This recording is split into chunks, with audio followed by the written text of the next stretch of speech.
Setiap kali aku dan suamiku mulai bahagia, ibu mertuaku tiba-tiba sakit. Awalnya aku kasihan. Aku bahkan rela mengalah berkali-kali.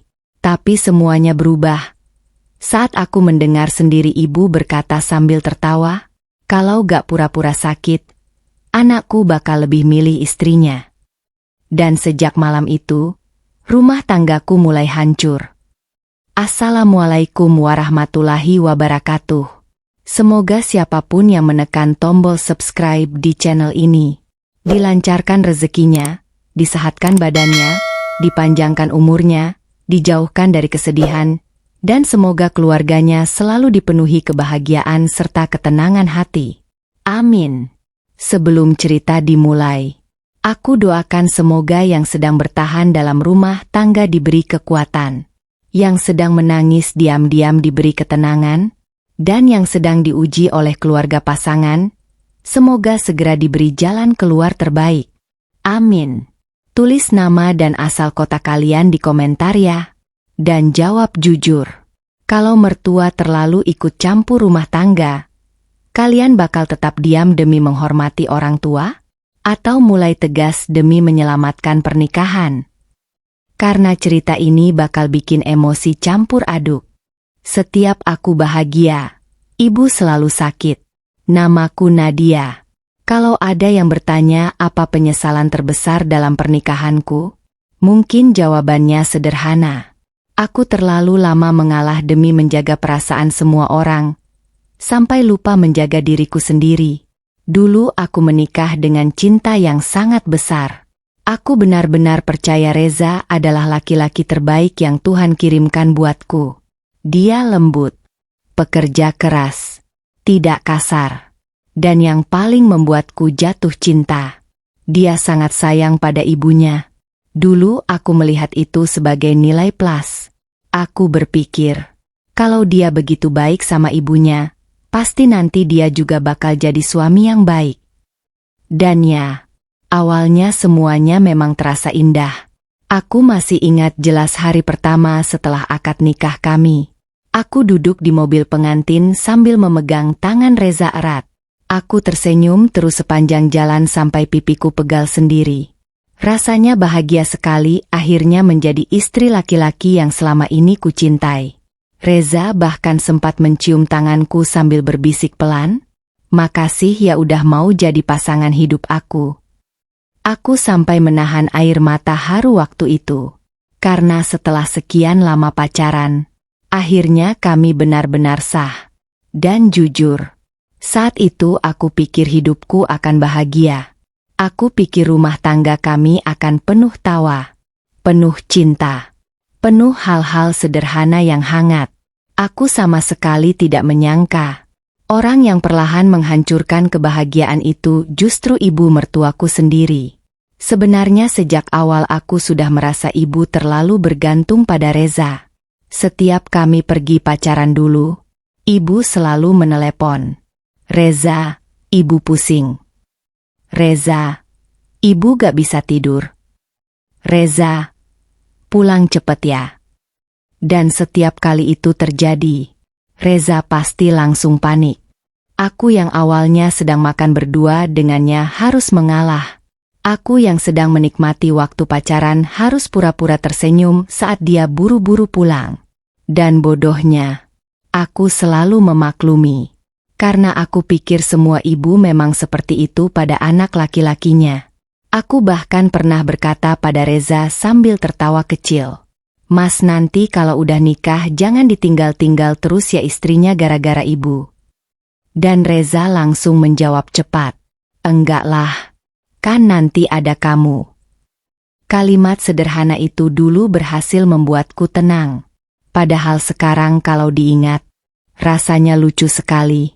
Karena ternyata setelah menikah, aku justru semakin sering ditinggalkan. 3 bulan pertama pernikahan kami sebenarnya masih terasa manis. Aku dan Reza tinggal di rumah kecil kontrakan sederhana. Tidak mewah, tapi hangat. Kami sering masak bareng, nonton TV sambil makan mie, tidur sambil bercanda sampai larut malam. Dan saat itu, Aku benar-benar bahagia. Sampai semuanya mulai berubah. Perubahan itu dimulai dari telepon-telepon ibunya yang semakin sering. Awalnya cuma sekali sehari, lalu 3 kali, lalu hampir setiap jam. Dan anehnya, isinya selalu sama. Ibu sakit. Suatu malam aku dan Reza sedang makan malam di luar untuk merayakan anniversary 4 bulan pernikahan kami. Aku bahkan sengaja memakai dress baru warna krem yang sudah lama kusimpan. Aku berdandan lama, karena aku ingin malam itu spesial. Kami duduk di restoran kecil pinggir jalan yang lampunya hangat. Aku tersenyum terus malam itu. Sampai akhirnya, HP Reza berbunyi. Nama, Ibu, muncul di layar. Dan entah kenapa, dadaku langsung tidak enak. Reza langsung mengangkat telepon cepat. Halo Ma. Wajahnya mendadak panik. Sesak. Aku langsung diam. Reza buru-buru berdiri dari kursinya. Nadia, kita pulang sekarang. Aku masih mencoba tenang. Emang kenapa, Mas? Ibu sesak napas. Tangannya sudah sibuk mengambil dompet dan kunci motor. Aku menggenggam ujung meja pelan. Parah. Katanya dada ibu sakit. Dan dalam hitungan menit, malam anniversary kami selesai begitu saja. Aku pulang sambil diam. Sedangkan Reza sepanjang jalan terlihat sangat panik. Dan bodohnya, aku malah merasa bersalah karena sempat kecewa. Saat sampai di rumah ibu mertua, aku langsung ikut masuk kamar beliau. Dan yang kulihat membuatku sedikit bingung. Ibu memang tiduran, tapi wajahnya tidak terlihat seperti orang kesakitan. Beliau bahkan masih sempat berkata pelan waktu melihatku. Maaf ya jadi ganggu acara kalian. Aku langsung buru-buru menggeleng. Gak apa-apa, Bu. Reza sibuk memijat punggung ibunya dengan wajah khawatir. Sedangkan aku cuma berdiri diam di sudut kamar sambil memegang tas. Dan saat itulah, aku mulai merasa seperti orang asing. Aku memperhatikan bagaimana ibu terus memegang tangan Reza. Bagaimana Reza terus fokus menenangkan ibunya. Dan bagaimana keberadaanku seperti menghilang begitu saja di antara mereka. Malam itu kami akhirnya tidak jadi merayakan anniversary. Aku pulang ke kontrakan hampir jam 1 malam. Capek. Diam. Dan entah kenapa, ada rasa aneh yang mulai tumbuh di dadaku. Perasaan kecil yang waktu itu masih kutolak. Perasaan bahwa aku mungkin tidak akan pernah benar-benar menjadi prioritas dalam hidup suamiku. Dan aku belum tahu, itu baru awal dari semuanya. Karena setelah malam itu, setiap kali aku mulai bahagia bersama Reza, ibu selalu tiba-tiba sakit. Aku selalu kalah dengan ibunya. Setelah malam anniversary itu, sesuatu mulai berubah dalam diriku. Awalnya kecil. Sangat kecil. Aku cuma mulai merasa takut setiap kali HP Reza berbunyi. Karena hampir setiap telepon dari ibunya selalu berhasil merusak momen kami. Dan anehnya, semua kejadian itu terasa seperti pola yang terus berulang. Beberapa minggu setelah anniversary gagal itu, aku dan Reza berencana pergi keluar kota. Tidak jauh. Cuma 2 hari 1 malam ke Bandung. Aku bahkan sudah semangat dari seminggu sebelumnya. Aku beli baju baru. Cari-cari tempat wisata lucu di TikTok. Sampai bikin daftar makanan yang mau kami coba bareng. Aku benar-benar sebahagia itu. Karena sejak menikah, kami hampir tidak pernah punya waktu benar-benar berdua. Selalu ada telepon dari ibu. Selalu ada drama sakit mendadak. Dan kali ini aku berharap semuanya berjalan lancar. Pagi itu aku bangun lebih cepat dari biasanya. Aku masak sarapan sambil bersenandung kecil. Bahkan Reza sempat tertawa melihat aku terlalu semangat.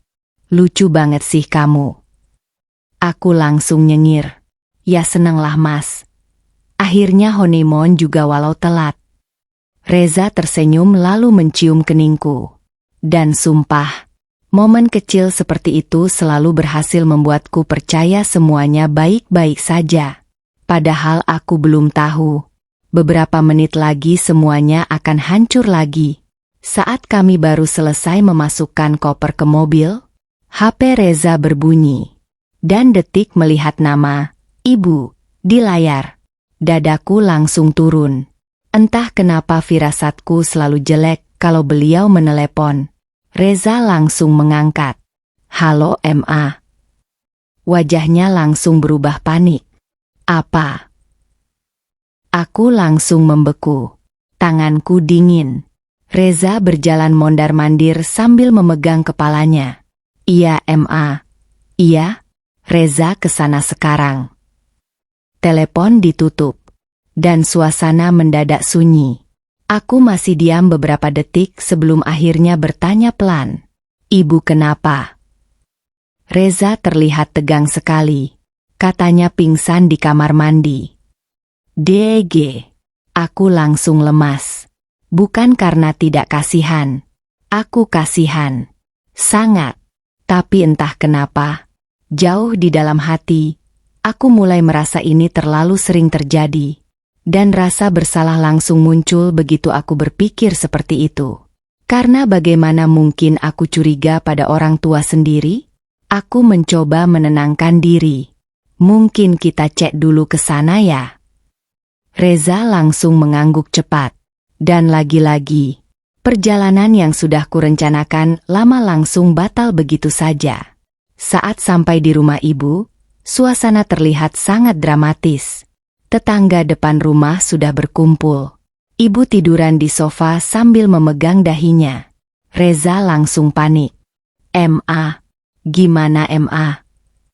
Aku buru-buru mendekat. "Ibu gak apa-apa." Beliau langsung memegang tangan Reza erat. "Ibu kira ibu mau mati." Air mata beliau keluar. Dan otomatis Reza langsung semakin panik. Sedangkan aku cuma berdiri diam sambil memegang tas. Lagi, aku merasa seperti orang luar. Padahal aku istrinya. Yang membuatku mulai bingung. Sekitar 1 jam kemudian ibu terlihat jauh lebih baik. Beliau bahkan sudah bisa makan bubur sambil ngobrol dengan tetangga. Dan saat salah satu tetangga pulang, aku tidak sengaja mendengar ibu berkata pelan sambil tertawa kecil. "Untung Reza langsung datang." Kalimat itu sederhana, tapi entah kenapa, dadaku terasa aneh. Seolah ada sesuatu yang salah tapi aku belum bisa menjelaskannya. Malamnya kami tidak jadi pergi ke Bandung. Aku masuk kamar kontrakan sambil diam. Sedangkan Reza sibuk menelepon ibunya memastikan keadaan beliau. Aku duduk di pinggir kasur sambil menatap koper yang belum sempat dibuka. Baju-baju yang sudah kusiapkan. Skincare travel kecil yang kubeli khusus buat liburan. Semuanya terasa menyedihkan. Dan yang paling membuatku sedih, aku bahkan tidak berani marah. Karena kalau aku kecewa, aku takut dianggap tidak punya hati. Saat Reza selesai menelepon, dia langsung berkata pelan, "Maafin ya sayang." Aku tersenyum kecil walau hati rasanya sakit. "Gak apa-apa." Dan itu bohong. Aku sebenarnya kecewa sekali. Tapi aku terlalu takut terlihat egois. Reza duduk di sampingku lalu memegang tanganku. "Aku janji nanti kita pergi lagi." Aku cuma mengangguk kecil. Lalu akhirnya memberanikan diri bertanya, "Mas, menurut kamu ibu kenapa sering sakit pas kita lagi ada acara?" Reza langsung menoleh cepat. Tatapannya berubah. "Apa maksud kamu?" Aku panik. "Enggak. Aku cuma nanya." "Nadia." Nada suaranya mulai dingin. "Jangan mikir aneh-aneh soal ibu." Dadaku langsung sesak. Aku buru-buru menggeleng. "Aku gak nuduh. Ibu emang sakit." Aku langsung diam. Karena aku tahu, ibu mulai mengatur rumah kami. Sejak liburan kami gagal karena ibu tiba-tiba pingsan, aku mulai merasa lelah secara perlahan. Bukan lelah badan, tapi lelah hati. Karena setiap kali aku mencoba menikmati rumah tanggaku, selalu ada sesuatu yang membuat aku merasa cuma perempuan nomor 2 di hidup suamiku sendiri. Dan semuanya makin buruk saat ibu akhirnya pindah tinggal bersama kami. Awalnya aku yang menawarkan. Iya, aku sendiri. Kadang kalau mengingat itu sekarang, aku ingin menertawakan diriku yang terlalu polos waktu itu. Aku kasihan melihat ibu tinggal sendirian. Apalagi setelah beberapa kali beliau sakit. Aku berpikir mungkin akan lebih baik kalau beliau tinggal bersama kami supaya lebih mudah dijaga. Dan Reza langsung senang sekali waktu aku mengusulkan itu. Kamu serius? Aku mengangguk sambil tersenyum. Iya, kasihan ibu sendiri terus. Reza langsung memelukku erat. Makasih ya sayang. Saat itu aku bahagia. Aku pikir aku sedang melakukan hal baik. Aku sama sekali tidak menyangka. Keputusan itu justru jadi awal kehancuran rumah tanggaku. Hari pertama ibu tinggal di rumah kami sebenarnya masih biasa saja. Beliau bahkan sempat berkata lembut sambil mengusap tanganku. Makasih ya Nadia. Aku tersenyum tulus. Gak apa-apa Bu. Dan bodohnya, aku pikir hubungan kami akan membaik setelah tinggal serumah.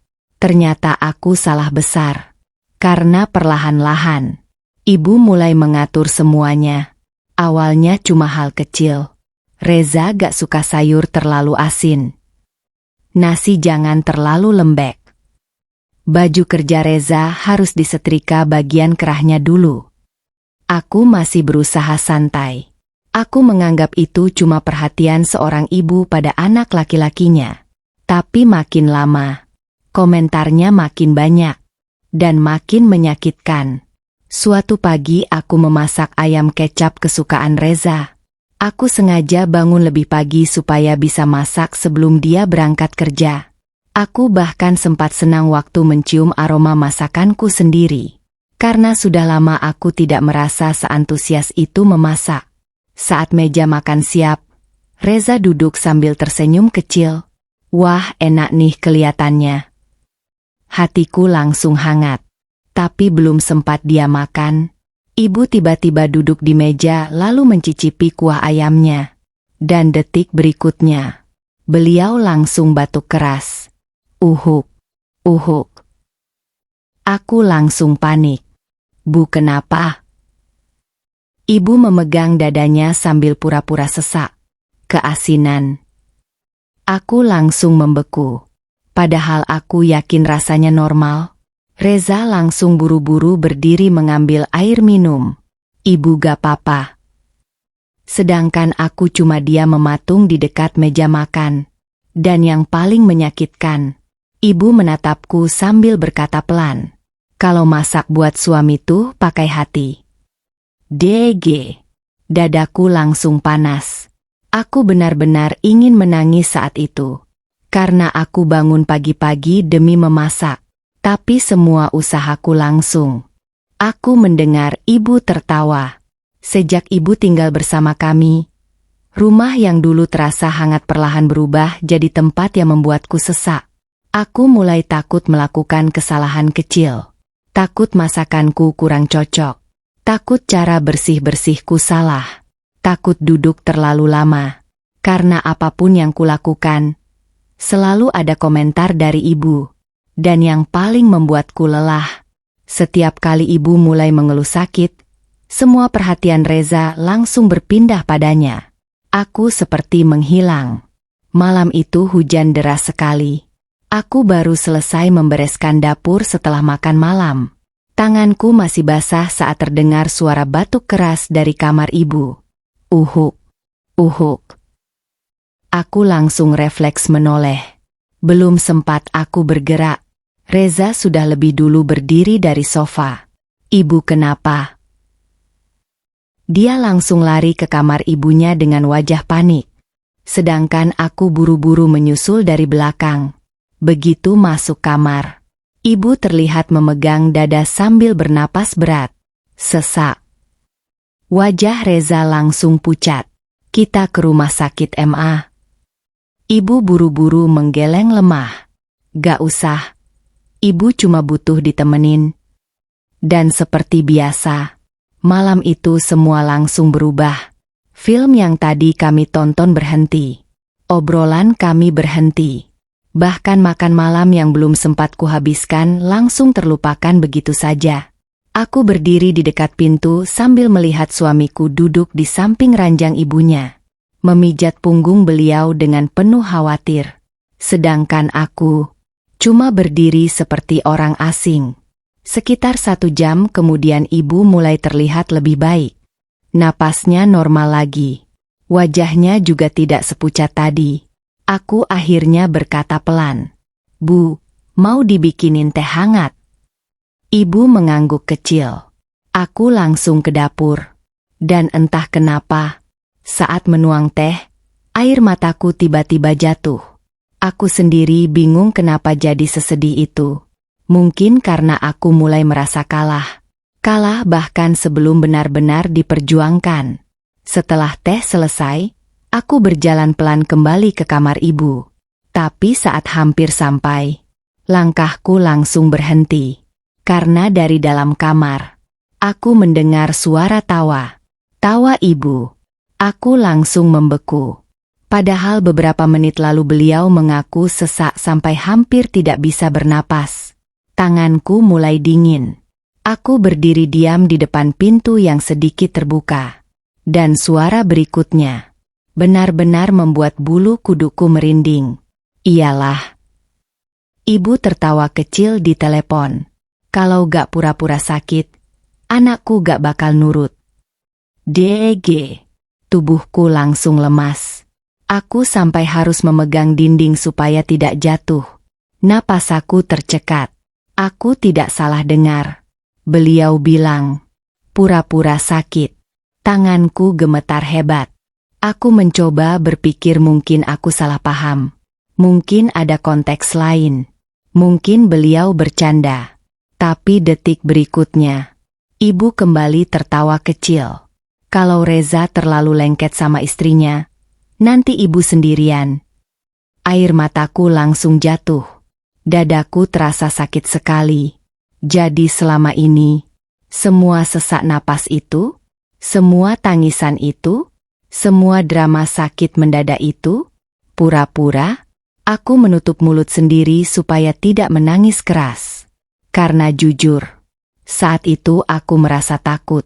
Takut karena akhirnya aku sadar, aku tinggal serumah dengan seseorang yang sengaja memainkan rasa bersalah anaknya sendiri. Tiba-tiba langkah kaki terdengar mendekat ke pintu. Aku langsung panik dan buru-buru menjauh sebelum ketahuan menguping. Jantungku berdebar sangat keras. Aku masuk dapur sambil membawa teh dengan tangan gemetar. Beberapa detik kemudian Reza keluar kamar. "Nak." Aku langsung menoleh cepat. "Iya." "Tehnya udah jadi." Aku mengangguk pelan sambil menyerahkan cangkir. Dan ya Allah, melihat wajah suamiku yang penuh khawatir itu membuat dadaku makin nyeri. Karena dia benar-benar percaya ibunya sakit. Dia benar-benar panik. Sedangkan ibunya baru saja tertawa sambil mengaku pura-pura. Malam itu aku tidak bisa tidur sama sekali. Reza tertidur di sebelahku dengan wajah lelah. Sedangkan aku cuma menatap langit-langit kamar sambil menangis diam-diam. Pikiranku kacau. Aku ingin percaya kalau aku salah dengar. Tapi suara ibu tadi terus terulang di kepalaku.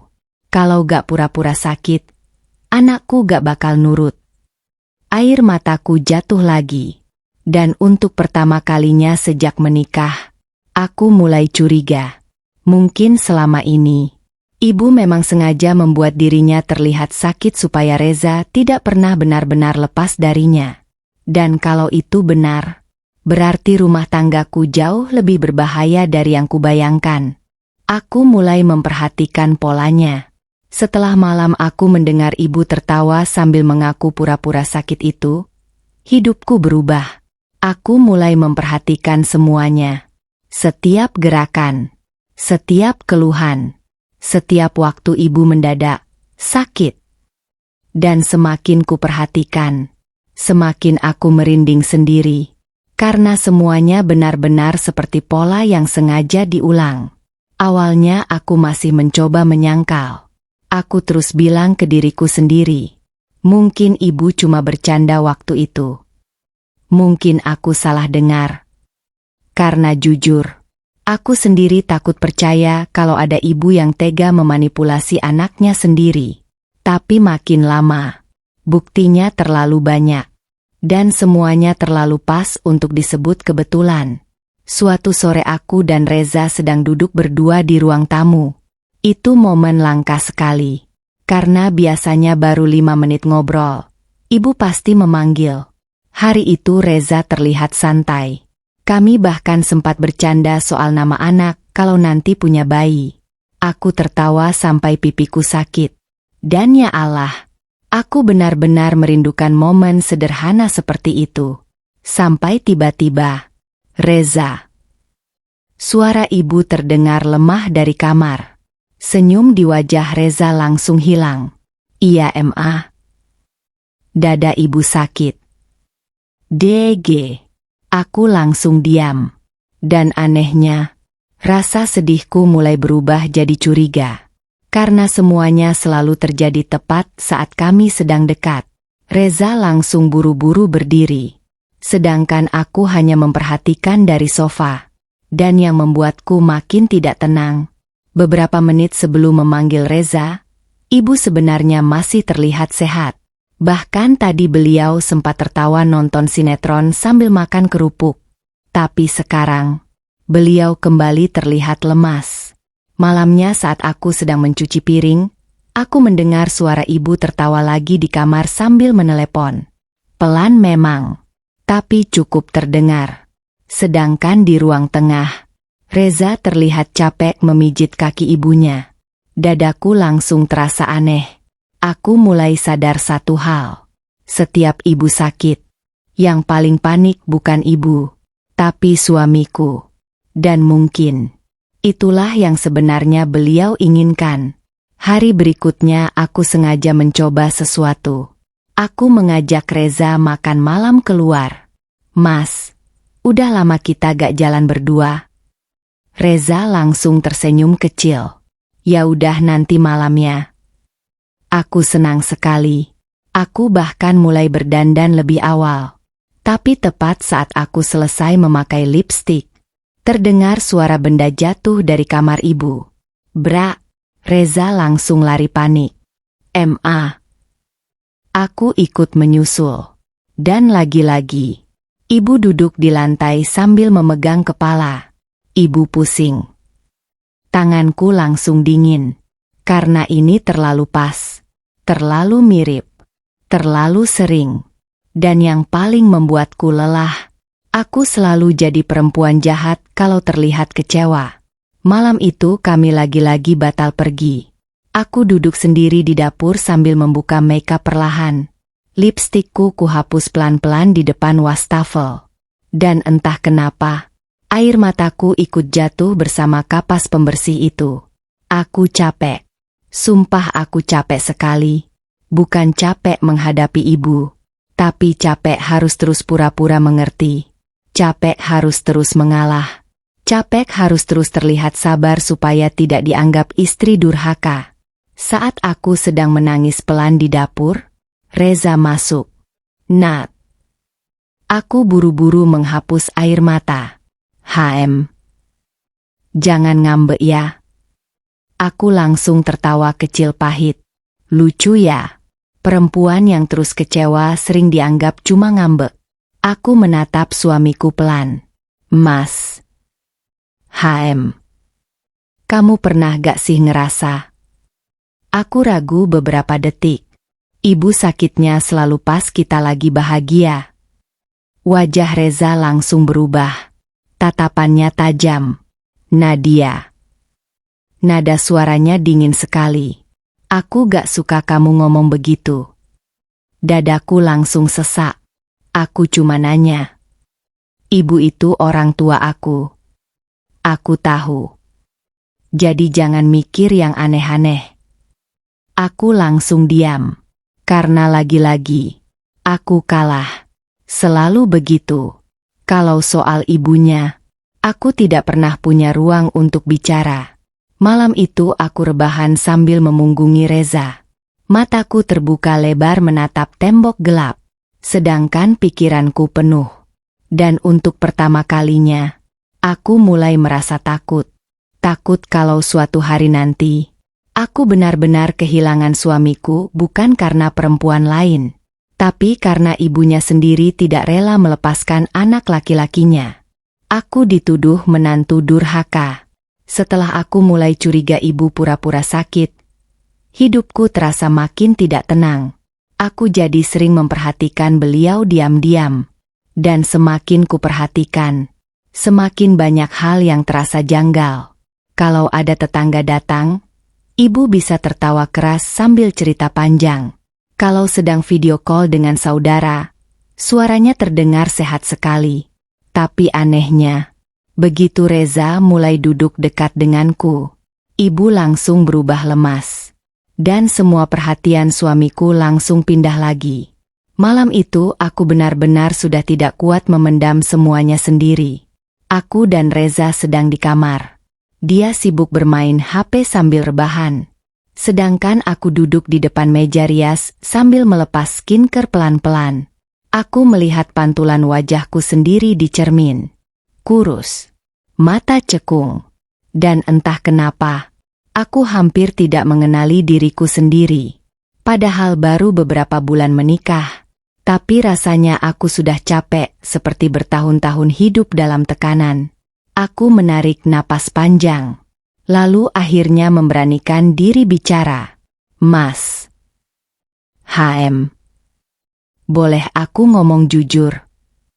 Reza langsung menoleh. Ya ngomong aja. Tanganku mulai dingin. Jujur aku takut. Karena setiap pembicaraan soal ibunya selalu berakhir buruk. Tapi kalau aku terus diam, aku bisa hancur pelan-pelan. Aku akhirnya berkata pelan. Menurut kamu, ibu benar-benar sakit gak sih? DG. Suasana kamar langsung berubah dingin. Wajah Reza yang tadinya santai mendadak tegang. Apa maksud kamu? Aku buru-buru menjelaskan. Bukan nuduh mas. Tapi aku ngerasa. Aku menggigit bibir gugup. Sakitnya ibu selalu muncul pas kita lagi berdua. Tatapan Reza langsung tajam. Nadia. Nada suaranya berubah. Dan jujur, aku langsung takut. Aku menelan ludah pelan. Aku cuma pengen kamu mikir. Mikir apa? Suaranya mulai tinggi. Aku capek mas. Air mataku mulai menggenang. Aku capek selalu kalah sama keadaan. Reza langsung duduk tegak. Jadi sekarang kamu nuduh ibu pura-pura sakit? Aku gak bilang gitu. Tapi arah omongan kamu ke situ. Dadaku langsung sesak. Aku buru-buru menggeleng sambil menangis. Mas dengerin dulu. Enggak Nadia. Suara Reza makin keras. Ibu tuh sakit. Kamu pikir ibu senang harus bergantung sama aku? Air mataku langsung jatuh. Karena lagi-lagi, aku bahkan tidak diberi kesempatan bicara sampai selesai. Aku memegang dadaku sendiri yang mulai terasa sesak. Aku cuma pengen kita punya waktu berdua. Dan ibu jadi masalah buat kamu sekarang. DEG. Kalimat itu menusuk sekali. Karena aku sama sekali tidak pernah bilang ibu adalah masalah. Aku hanya lelah. Lelah terus kehilangan suamiku sedikit demi sedikit. Tangisku mulai pecah. Mas, aku ini istri kamu. Aku tahu. Tapi kenapa aku selalu merasa sendirian? Suasana kamar mendadak sunyi. Napas kami sama-sama berat. Dan untuk pertama kalinya sejak menikah, Aku melihat kemarahan besar di wajah suamiku sendiri. Reza berdiri sambil mengacak rambut frustrasi. Aku gak suka kamu ngomongin ibu kayak gini. Aku ikut berdiri sambil menangis.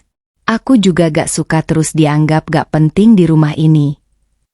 Suaraku pecah total. Aku capek, Mas. Aku capek selalu ngalah. Air mataku jatuh makin deras. Tiap kita bahagia ibu sakit. Tiap kita dekat ibu manggil. Tiap aku butuh kamu. Kamu selalu pergi buat ibu. Dan kalimat terakhir itu akhirnya keluar juga. Kalimat yang selama ini kusimpan sendirian. Suasana langsung hening. Tapi belum sempat Reza menjawab. Tiba-tiba pintu kamar terbuka. Bra, ibu berdiri di depan pintu sambil memegang dadanya. Wajahnya penuh air mata. Ya Allah. Suaranya gemetar. Jadi selama ini ibu dianggap pura-pura sakit. Dadaku langsung jatuh. Aku panik. Bu, saya gak. Belum selesai aku bicara. Ibu langsung menangis makin keras. Kalau ibu jadi beban, ibu pergi aja. Reza langsung panik. Ma, jangan ngomong gitu. Dan seperti biasa, aku kembali jadi perempuan jahat di rumah itu. Ibu menangis sambil menunjukku. Dari awal ibu udah bilang, perempuan kalau udah nikah pasti menjauhkan anak laki-laki dari ibunya. Aku langsung menggeleng sambil menangis. Bu, demi Allah saya gak pernah mikir gitu. Tapi kamu nuduh ibu pura-pura sakit. Aku gemetar. Karena semua omonganku diputarbalikkan begitu saja. Dan yang paling menghancurkan, Reza langsung menatapku dengan kecewa. Tatapan itu, ibu menangis di depan suamiku. Tatapan kecewa dari Reza malam itu benar-benar menghancurkan hatiku. Aku berdiri mematung di tengah kamar sambil menangis. Sedangkan ibu terus menangis sambil memegang dadanya. Dan seperti biasa, Reza langsung memilih menenangkan ibunya, bukan mendengarkan aku. Ma, udah Ma. Reza memeluk ibunya dengan wajah panik. Ibu jangan nangis. Sedangkan aku cuma berdiri beberapa langkah dari mereka seperti orang asing. Air mataku jatuh tanpa henti. Karena lagi-lagi, aku kalah. Bahkan sebelum suaraku benar-benar didengar. Ibu menangis makin keras. Ibu salah ya tinggal di sini. Enggak Ma. Ibu cuma gak mau anak ibu jauh. Suara beliau sengaja dilembut-lembutkan seperti orang paling tersakiti di dunia. Dan yang paling menyakitkan, aku bisa melihat wajah Reza langsung dipenuhi rasa bersalah. Padahal yang tadi menangis lebih dulu itu aku. Yang tadi mencoba jujur itu aku. Tapi sekarang, aku justru terlihat seperti penjahat. Aku mencoba mendekat pelan. Bu, tolong dengar dulu. Tapi ibu langsung mundur sambil memegang dadanya. Jangan dekati ibu dulu. DG. Kalimat itu menusuk sekali. Seolah aku perempuan jahat yang bisa bikin beliau sakit kapan saja. Aku langsung menoleh ke arah Reza. Berharap. Setidaknya kali ini suamiku mencoba memahami aku. Tapi yang keluar dari mulutnya malah membuat dadaku makin hancur. Kamu keterlaluan, Nat. Air mataku langsung jatuh lebih deras. Aku keterlaluan.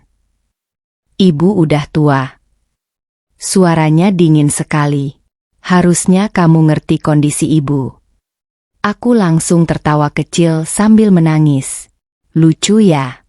Perempuan yang terus terluka sering dianggap tidak punya hati hanya karena akhirnya bicara. Aku ngerti, Mas. Suaraku gemetar. Tapi siapa yang ngerti aku? Suasana langsung sunyi. Dan sebelum Reza sempat menjawab, ibu kembali menangis. Udah Reza, ibu aja yang pergi. Beliau melangkah pelan keluar kamar sambil pura-pura sempoyongan. Dan tentu saja, Reza langsung mengejar. Ma, tunggu. Tinggallah aku sendirian di kamar. Sendirian lagi. Malam itu aku duduk di lantai sambil memeluk lutut. Tangisku pecah tanpa suara. Aku benar-benar capek. Aku capek harus selalu jadi pihak yang mengalah. Aku capek harus terus memahami semua orang sementara tidak ada yang mencoba memahami aku. Dan yang paling membuatku sakit, aku mulai merasa suamiku sendiri perlahan menjauh dariku. Sekitar setengah jam kemudian Reza masuk kamar. Wajahnya terlihat lelah. Tapi tidak ada pelukan. Tidak ada permintaan maaf. Dia hanya berdiri di dekat pintu sambil berkata pelan, "Ibu tidur nangis." Dadaku langsung nyeri lagi. Karena bahkan setelah semuanya, fokusnya tetap ibunya. Bukan istrinya yang juga hancur malam itu. Aku menghapus air mata kasar-kasar. Terus aku harus gimana, Mas? Reza menghela napas panjang. Kamu minta maaf aja sama ibu. DEG. Aku langsung membeku. Minta maaf. Iya. Aku salah apa? Suaraku mulai bergetar lagi. Kamu bikin ibu kepikiran. Aku sampai tertawa kecil karena terlalu sakit hati. Aku yang nangis dari tadi. Aku yang selalu ditinggal. Tapi aku juga yang harus minta maaf. Reza terlihat mulai kesal. Jangan semuanya dibikin soal kamu terus. Kalimat itu benar-benar membuat sesuatu dalam diriku patah. Air mataku jatuh makin deras. Karena ternyata, selama ini perasaanku memang tidak pernah dianggap sepenting ibunya. Aku berdiri pelan sambil menatap Reza. Mas. Suaraku lirih sekali. Aku ini istri kamu. Reza diam. Aku melanjutkan sambil menangis. Aku gak pernah nyuruh kamu ninggalin ibu. Aku cuma pengen kamu juga mikirin perasaan aku. Napas aku mulai berat, tapi tiap aku bicara, aku selalu jadi perempuan jahat. Suasana kamar langsung sunyi, dan untuk beberapa detik, aku melihat wajah Reza mulai goyah, seolah sebagian kecil dirinya sadar aku tidak sepenuhnya salah. Tapi sayangnya, ibu kembali muncul di depan kamar sambil memegang dada. Nak. Reza langsung menoleh panik. Iya, Ma. Ibu sesak lagi. Dan detik itu juga, semua perhatian suamiku kembali pergi dariku. Lagi. Dan malam itu, untuk pertama kalinya aku mulai berpikir sesuatu yang sangat menakutkan. Mungkin ibu memang tidak akan pernah rela kehilangan kendali atas anaknya. Dan lebih menakutkannya lagi, suamiku sendiri belum sadar kalau dirinya sedang dikendalikan. Aku mulai kehilangan suamiku. Sejak malam pertengkaran itu, hubungan aku dan Reza berubah drastis. Dulu sebelum tidur dia selalu memelukku. Selalu bertanya aku capek atau tidak. Kadang kami ngobrol sampai larut sambil tertawa kecil di atas kasur. Tapi sekarang, kami tidur saling membelakangi. Dan rumah kecil kami yang dulu hangat, perlahan terasa dingin. Sangat dingin. Yang paling menyakitkan, aku mulai merasa kehilangan suamiku sedikit demi sedikit. Bukan karena perempuan lain. Bukan karena pekerjaan. Tapi karena ibunya sendiri. Dan anehnya, aku bahkan tidak bisa marah terang-terangan. Karena setiap aku mencoba bicara, aku langsung dianggap menantu durhaka. Pagi itu aku bangun lebih dulu seperti biasa. Aku memasak sarapan sambil menahan kantuk karena semalaman menangis. Tanganku bergerak otomatis menggoreng telur dan membuat teh. Sedangkan pikiranku penuh tentang ucapan Reza semalam. Kamu keterlaluan, Nat. Kalimat itu terus terngiang di kepalaku. Padahal aku cuma jujur tentang apa yang kurasakan. Tapi di rumah ini, perasaan aku selalu terlihat salah. Saat aku sedang menata meja makan, ibu keluar kamar dengan wajah pucat. Atau setidaknya, pura-pura pucat. Begitu melihatku, Beliau langsung membuang muka. Dadaku langsung sesak lagi. Aku sebenarnya ingin menyapa, tapi jujur, aku terlalu lelah. Reza keluar beberapa menit kemudian, dan yang langsung dia lakukan adalah menghampiri ibunya dulu. Ma masih sesak. Ibu langsung mengangguk pelan. Dada ibu berat. Reza buru-buru menarik kursi. Duduk dulu Ma. Sedangkan aku, bahkan tidak dilirik sama sekali.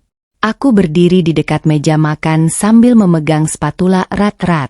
Dan untuk pertama kalinya, aku merasa benar-benar tidak terlihat. Saat sarapan, suasana sangat sunyi. Aku mencoba mengambilkan lauk untuk Reza seperti biasa. Tapi sebelum aku sempat meletakkannya di piring, ibu langsung berkata pelan, "Jangan terlalu banyak minyak." Lambung Reza sensitif. Tanganku langsung berhenti. Aku menatap Reza sebentar, berharap dia bilang sesuatu. Tapi suamiku cuma diam sambil makan. Dan diamnya selalu lebih menyakitkan daripada bentakan. Hari-hari setelah itu terasa makin berat. Kalau aku duduk dekat Reza, ibu langsung memanggil, "Reza, tolong ambilin obat." "Reza, ibu pusing." "Reza, pijitin kaki ibu bentar." Dan Reza selalu datang. Selalu meninggalkanku di tengah obrolan. Di tengah makan. Di tengah momen kecil kami. Awalnya aku masih mencoba memahami. Tapi lama-lama, aku mulai merasa seperti perempuan yang sedang berebut perhatian dengan ibu mertuanya sendiri. Dan sumpah, perasaan itu membuatku malu sekaligus sedih. Suatu malam aku sengaja mencoba bicara baik-baik lagi. Saat ibu sudah tidur, aku duduk pelan di samping Reza di ruang tamu. "Mas. Kita udah lama gak ngobrol." Reza masih fokus ke HP-nya. Ia lagi banyak pikiran. Aku menarik napas pelan. "Aku kangen kita yang dulu." Kalimat itu akhirnya keluar juga. Reza berhenti memainkan HP sebentar lalu menatapku. Dan untuk beberapa detik, aku melihat wajah suamiku yang dulu lagi. Lembut, hangat. Tapi semuanya langsung hancur saat suara ibu terdengar dari kamar. "Nak." Reza langsung berdiri refleks. "Iya, Ma." Ibu sesak. Dan lagi-lagi, aku ditinggalkan di tengah percakapan. Aku cuma bisa melihat punggung suamiku menjauh menuju kamar ibunya. Sedangkan aku tetap duduk sendirian di sofa. Mataku panas. Dadaku sesak. Dan entah kenapa, malam itu aku merasa rumahku sendiri bukan lagi tempatku pulang. Sekitar 1 jam kemudian Reza kembali. Aku masih duduk di ruang tamu. Lampu sudah redup. TV menyala tanpa benar-benar ku tonton. Reza terlihat lelah. Dia duduk pelan di sampingku. "Aku capek, Nat." Aku langsung tertawa kecil pahit. Karena aku juga capek. Sangat capek. Tapi rasanya tidak ada yang pernah bertanya. Aku menatapnya pelan. "Mas. Kamu sadar gak sih? Sekarang kita makin jauh." Suasana langsung sunyi. Reza menunduk beberapa detik. Lalu berkata pelan, "Aku lagi banyak pikiran." "Aku juga." Suaraku mulai bergetar. "Tapi aku gak ninggalin kamu." DG. Kalimat itu langsung membuat Reza diam total. Air mataku mulai jatuh lagi. "Aku tuh tiap hari nunggu kamu. Nunggu kamu duduk bentar sama aku. Nunggu kamu ngobrol sama aku. Nunggu kamu lihat aku." Tangisku mulai pecah. Tapi tiap aku hampir dapat perhatian kamu, ibu selalu manggil. Suasana jadi sangat sunyi. Dan untuk pertama kalinya, aku melihat wajah Reza mulai terlihat bingung. Seolah perlahan, dia mulai sadar rumah tangga kami memang sedang retak. Tapi sayangnya, Sebelum dia sempat bicara apapun, terdengar suara benda jatuh keras dari kamar ibu. Brak! Dan malam itu, sesuatu terjadi yang benar-benar membuatku mulai kehilangan kesabaran. Aku menemukan sesuatu di laci ibu. Brak! Suara benda jatuh dari kamar ibu malam itu membuat aku dan Reza langsung berdiri kaget. Reza bahkan hampir menjatuhkan HP-nya sendiri karena panik. Dia langsung berlari cepat menuju kamar ibunya. Sedangkan aku menyusul dari belakang dengan jantung berdebar keras. Begitu pintu kamar dibuka, ibu sudah terduduk di lantai sambil memegang dada. Gelas di dekat meja jatuh pecah. Napas beliau terdengar berat. Aduh, dada ibu. Reza langsung panik setengah mati. Ya Allah, Dia buru-buru memapah ibunya ke kasur. Sedangkan aku berdiri diam sambil memperhatikan. Dan entah kenapa, kali ini aku tidak langsung panik seperti biasanya. Karena ada sesuatu yang terasa aneh. Sangat aneh. Ibu mau ke rumah sakit. Reza benar-benar terlihat takut. Tapi seperti biasa, ibu langsung menggeleng lemah. Gak usah. Ibu cuma takut sendiri. Kalimat itu lagi, aku sampai hafal. Dan setiap kali kalimat itu keluar, Reza selalu luluh. Aku menatap wajah ibu lama sekali malam itu. Dan untuk pertama kalinya, aku benar-benar mencoba melihat beliau tanpa rasa kasihan. Aku memperhatikan napasnya, tatapannya, gerak tubuhnya. Dan semakin kulihat, semakin aku merasa ada sesuatu yang dibuat-buat. Sekitar 15 menit kemudian, ibu mulai terlihat membaik. Bahkan beliau sudah bisa minum teh hangat sambil ngobrol pelan dengan Reza. Sedangkan aku cuma berdiri di pojok kamar sambil memeluk tangan sendiri. Perasaanku campur aduk. Aku takut kalau ternyata aku memang terlalu curiga. Tapi aku juga tidak bisa terus membohongi diriku sendiri. Karena semua ini terlalu sering terjadi. Dan waktunya selalu sama. Selalu saat aku dan Reza mulai dekat. Malam semakin larut. Akhirnya ibu tertidur. Sedangkan Reza masih duduk di samping ranjang ibunya sambil memegang tangan beliau. Aku berdiri di depan pintu kamar sambil berkata pelan. Mas, tidur yuk. Reza menoleh sebentar. Kamu duluan aja. Dadaku langsung nyeri lagi, karena aku tahu, malam itu aku akan tidur sendirian lagi. Aku akhirnya kembali ke kamar sambil menahan tangis. Dan saat melewati ruang tengah, aku melihat pecahan gelas tadi masih berserakan. Aku mengambil sapu lalu mulai membersihkannya pelan. Tanganku bergerak otomatis. Sampai akhirnya, aku melihat sesuatu di dekat kaki meja kecil kamar ibu.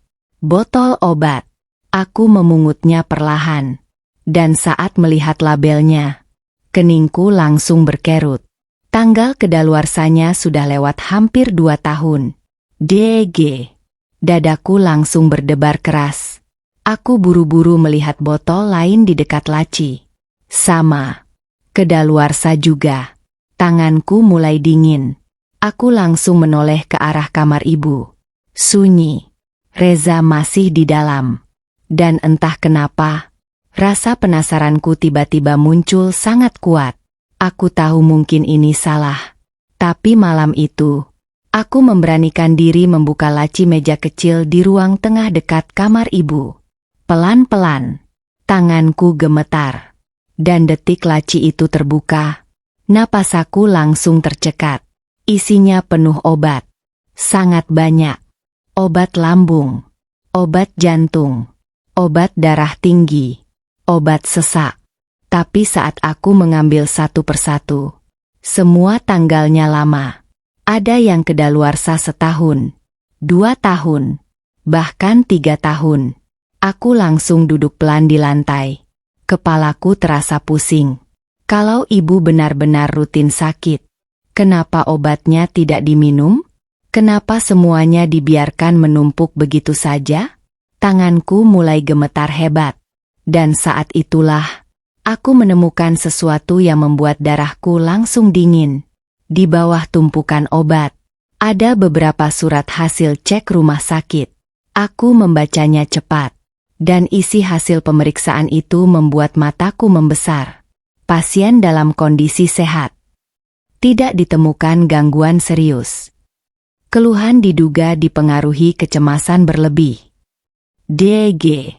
Aku langsung menutup mulut sendiri. Air mataku hampir jatuh. Jadi, selama ini, dadaku terasa sesak sekali. Aku membaca kertas itu berulang-ulang karena tidak percaya. Tidak ada penyakit serius. Tidak ada kondisi berbahaya. Dan yang paling membuatku hancur, berarti selama ini Reza benar-benar dimanipulasi rasa takutnya. Tiba-tiba terdengar langkah kaki dari kamar ibu. Aku langsung panik. Cepat-cepat memasukkan semua kembali ke laci. Jantungku berdebar sangat keras. Dan detik berikutnya, Reza keluar kamar sambil terlihat lelah. Nak. Aku buru-buru berdiri sambil pura-pura menyapu pecahan kaca. Ibu udah tidur. Aku mengangguk kecil. Tapi pikiranku kacau sekali. Aku menatap wajah suamiku lama. Dan ya Allah, aku benar-benar ingin memeluk dia malam itu. Karena untuk pertama kalinya, aku sadar. Suamiku sebenarnya juga korban. Korban dari rasa takut kehilangan ibunya sendiri. Tapi aku belum tahu. Kebenaran yang kutemukan malam itu justru akan membuat rumah tanggaku meledak lebih besar lagi. Aku merekam semuanya. Sejak malam aku menemukan tumpukan obat kedaluarsa dan hasil pemeriksaan rumah sakit itu. Aku tidak bisa tenang. Pikiranku kacau. Setiap melihat ibu memegang dada sambil mengeluh sesak, dadaku justru ikut berdebar karena curiga. Dan jujur, aku benci perasaan itu. Aku tidak pernah ingin curiga pada orang tua suamiku sendiri. Tapi semakin lama, semuanya terasa terlalu jelas untuk diabaikan. Malam itu aku rebahan sambil menatap langit-langit kamar. Sedangkan Reza tertidur di sampingku dengan wajah lelah. Belakangan dia memang sering terlihat capek. Matanya cekung. Kerjanya terganggu. Bahkan beberapa kali dia izin kantor hanya karena ibu mendadak sakit. Dan yang paling membuatku sedih, dia benar-benar percaya semua itu. Aku menoleh pelan melihat wajah suamiku. Lalu tanpa sadar air mataku jatuh. Karena untuk pertama kalinya, aku merasa kasihan pada dia. Selama ini aku terlalu sibuk merasa jadi korban. Padahal sebenarnya, Reza juga sedang dikendalikan rasa takutnya sendiri. Besok paginya aku sengaja memperhatikan ibu lebih detail. Dan benar saja, saat Reza berangkat kerja, ibu terlihat sehat. Beliau bahkan sempat menyiram tanaman sambil ngobrol santai dengan tetangga depan rumah. Tertawa, bercanda, tidak ada wajah kesakitan sama sekali. Tapi sekitar jam 11 siang, saat Reza video call dari kantor, suaranya langsung berubah lemah. Nak, ibu pusing. Aku yang sedang menyapu langsung berhenti. Tanganku dingin. Karena perubahan itu terlalu cepat, terlalu sempurna. Dan yang paling membuatku merinding, begitu telepon ditutup, wajah ibu langsung biasa lagi. Beliau bahkan mengambil kerupuk sambil makan santai di ruang tamu. Aku benar-benar terpaku melihatnya. Hari itu akhirnya aku memutuskan sesuatu yang sebelumnya tidak pernah kubayangkan. Aku ingin mencari bukti. Bukan buat menjatuhkan ibu. Bukan buat mempermalukan beliau. Aku cuma ingin memastikan kalau aku tidak gila. Karena jujur, aku mulai mempertanyakan diriku sendiri. Apa aku terlalu sensitif? Apa aku jahat karena curiga? Atau memang ada sesuatu yang salah? Dan satu-satunya cara menjawab semua itu adalah mencari bukti sendiri.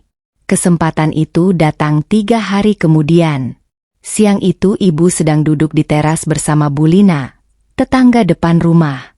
Aku sedang menjemur baju di belakang rumah. Awalnya aku tidak terlalu memperhatikan obrolan mereka. Sampai tiba-tiba, aku mendengar ibu tertawa kecil. Nadia sekarang mulai berani. Aku langsung diam. Tanganku berhenti menggantung baju. Bulina tertawa pelan. Ya namanya istri pengen diperhatiin suamilah bu. Ibu langsung mendecakkan lidah. Makanya ibu harus sering kasih kode sakit. DG. Tubuhku langsung membeku. Napas aku tercekat. Tanganku gemetar hebat. Dan tanpa pikir panjang, aku langsung mengambil HP dari saku dasterku lalu menyalakan perekam suara. Dadaku berdebar sangat keras sampai aku takut mereka mendengarnya. Aku berdiri diam di balik tembok sambil menahan napas. Dan suara ibu berikutnya benar-benar membuat air mataku jatuh. Kalau ibu sehat terus. Beliau tertawa kecil. Nanti Reza lebih milih istrinya. Bulina langsung ikut tertawa. Ya elah bu. Ibu kembali bicara santai. Anak laki-laki itu harus tetap dekat sama ibunya. Terlalu nurut istri juga gak bagus. Tanganku langsung dingin. Air mataku jatuh satu persatu. Karena akhirnya, aku mendengar sendiri semuanya dengan jelas. Bukan salah dengar. Bukan prasangka. Bukan pikiran burukku. Ibu memang sengaja memakai sakitnya untuk mengendalikan suamiku. Aku buru-buru mematikan rekaman begitu langkah kaki terdengar mendekat. Jantungku hampir copot. Aku cepat-cepat kembali menjemur baju sambil pura-pura normal. Beberapa detik kemudian ibu lewat di dekatku sambil membawa gelas. Dan melihat wajah beliau yang tampak biasa saja. Aku justru merinding sendiri. Karena ternyata seseorang bisa terlihat begitu lembut di depan orang lain sambil diam-diam menghancurkan rumah tangga anaknya sendiri. Malamnya aku mendengarkan rekaman itu sendirian di kamar mandi. Pelan. Berulang-ulang. Dan setiap kali suara ibu terdengar, dadaku terasa makin sakit. Aku sampai menangis sambil menutup mulut sendiri. Karena rekaman itu bukan cuma bukti, tapi juga jawaban atas semua rasa sakit yang selama ini kupendam. Aku tidak gila. Aku tidak terlalu sensitif. Aku memang benar-benar dimanipulasi. Dan yang paling menyakitkan, suamiku sendiri belum sadar kalau dirinya sedang dipermainkan. Aku memegang HP erat-erat malam itu. Pikiranku kacau. Apa aku harus menunjukkan ini ke Reza? Apa dia bakal percaya? Atau justru makin membenciku? Dan jujur, aku takut. Karena aku mulai sadar satu hal. Kadang, kebenaran justru bisa menghancurkan rumah tangga lebih cepat daripada kebohongan. Suamiku malah membentak aku. Malam itu tanganku gemetar terus sejak memegang rekaman suara ibu. Aku duduk sendirian di kamar sambil memutar ulang suara itu berkali-kali. Kalau ibu sehat terus, nanti Reza lebih milih istrinya. Setiap mendengarnya, dadaku terasa makin sakit. Karena akhirnya semua yang selama ini kurasakan terbukti nyata. Aku tidak gila. Aku tidak berlebihan. Aku memang sedang disingkirkan pelan-pelan dari rumah tanggaku sendiri. Dan orang yang melakukannya adalah ibu dari suamiku. Aku sebenarnya takut menunjukkan rekaman itu pada Reza. Sangat takut. Karena aku tahu seberapa besar rasa cintanya pada ibunya. Aku tahu dia pasti hancur kalau sadar selama ini dimanipulasi. Tapi di sisi lain, aku juga sudah terlalu lelah. Aku tidak sanggup terus hidup dalam kepura-puraan ini. Aku ingin suamiku membuka mata. Aku ingin dia sadar kalau istrinya tidak sedang mencari masalah. Aku cuma ingin diperlakukan adil. Kesempatan itu datang 2 hari kemudian. Malam itu ibu sedang tidur lebih awal. Rumah cukup tenang. Dan untuk pertama kalinya setelah sekian lama, aku dan Reza duduk berdua di ruang tamu tanpa gangguan. TV menyala pelan. Tapi tidak ada yang benar-benar fokus menonton. Aku menggenggam HP erat-erat sampai telapak tanganku berkeringat. Jantungku berdebar sangat keras. Aku tahu, setelah malam ini semuanya mungkin berubah. Mas. Reza menoleh. HM.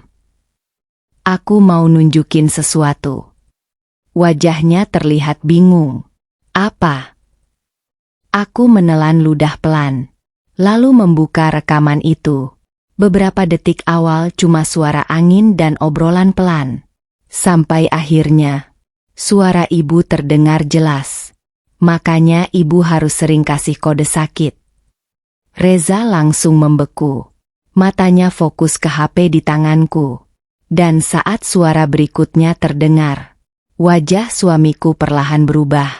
Kalau ibu sehat terus, nanti Reza lebih milih istrinya. Suasana ruang tamu langsung terasa dingin. Aku menatap Reza dengan napas tertahan. Berharap, setidaknya kali ini dia sadar. Setidaknya kali ini dia mendengarkan aku. Rekaman selesai. Sunyi. Sangat sunyi. Aku sampai bisa mendengar suara detak jam dinding. Dan beberapa detik kemudian, Reza perlahan mengangkat wajahnya ke arahku. Tatapannya dingin. Sangat dingin. Apa ini? Dadaku langsung tidak enak. Itu, rekaman ibu sama Bulina. Kamu nguping ibu. DG. Aku langsung membeku. Aku bukan nguping mas. Tapi kamu rekam diam-diam. Suaranya mulai naik. Tanganku langsung dingin. Aku cuma pengen kamu tahu. Tahu apa? Aku sampai kaget mendengar bentakan itu. Karena selama menikah, Reza hampir tidak pernah membentakku. Air mataku langsung menggenang. Mas tolong dengerin dulu. Enggak Nadia. Dia berdiri mendadak sampai meja kecil bergeser. Kamu sadar gak sih yang kamu lakuin ini keterlaluan? Dadaku sesak sekali. Aku cuma pengen kamu buka mata. Dengan nguping ibu sendiri? Tangisku mulai pecah. Kalau aku gak buktiin, sampai kapan kamu bakal percaya aku? Napas Reza memburu. Wajahnya merah karena marah. Dan yang paling menghancurkanku, dia terlihat lebih marah karena aku merekam ibunya daripada isi rekaman itu sendiri. Aku menatapnya tidak percaya. Mas, kamu gak denger isi omongannya? Aku gak peduli. Kalimat itu seperti pisau yang langsung menusuk dadaku. Air mataku jatuh makin deras. Karena akhirnya aku sadar, bahkan setelah mendengar bukti sejelas itu, suamiku masih memilih membela ibunya. Tiba-tiba pintu kamar ibu terbuka. Beliau keluar dengan wajah lemah. Ada apa ribut-ribut? Aku langsung menoleh. Sedangkan Reza buru-buru mendekati ibunya. Gak apa-apa Ma. Tapi ibu melihat air mataku. Lalu tatapannya pindah ke HP di tanganku. Dan entah kenapa, aku melihat sesuatu di wajah beliau. Bukan sedih. Bukan bingung. Tapi takut. Hanya sebentar memang. Tapi aku melihatnya jelas. Beliau tahu. Beliau tahu aku sudah mengetahui semuanya. Ada apa Nat? Tanya ibu pelan. Aku menggigit bibir kuat-kuat. Tanganku gemetar. Dan untuk pertama kalinya, aku menatap beliau tanpa rasa takut lagi. Saya capek Bu. Air mataku jatuh deras. Capek dibohongin terus. Wajah ibu langsung berubah. Sedangkan Reza menatapku tajam. Nadia cukup. Tapi ini kenyataannya Mas. Tangisku pecah total. Selama ini ibu sengaja bikin kamu takut kehilangan dia. Nadia. Bentakan Reza kali ini lebih keras. Dan detik berikutnya. Brak. HP di tanganku tiba-tiba direbut lalu dibanting ke lantai. Aku langsung membeku. Layar HP-ku pecah. Rekaman itu hilang. Dan bersamaan dengan itu, Hatiku juga terasa ikut pecah malam itu. Aku menatap suamiku dengan air mata terus jatuh. Dan untuk pertama kalinya sejak menikah, aku benar-benar takut pada laki-laki yang kucintai sendiri. Puncaknya terjadi di hari ulang tahunku. Malam saat Reza membanting HP-ku itu, sesuatu dalam diriku ikut hancur. Aku masih ingat jelas suara layar pecahnya. Brak, dan setelah itu, rumah langsung sunyi. Sunyi yang menyakitkan. Aku berdiri mematung sambil melihat pecahan HP berserakan di lantai. Tanganku gemetar. Dadaku sesak. Sedangkan Reza masih berdiri dengan napas memburu. Aku bahkan hampir tidak mengenali wajah suamiku sendiri malam itu. Nadia. Suaranya mulai pelan lagi. Mungkin dia sadar sudah keterlaluan. Tapi semuanya terasa terlambat. Air mataku terus jatuh tanpa suara. Aku jongkok pelan mengambil HP-ku yang sudah rusak. Layar hitamnya retak parah. Sama seperti hatiku malam itu.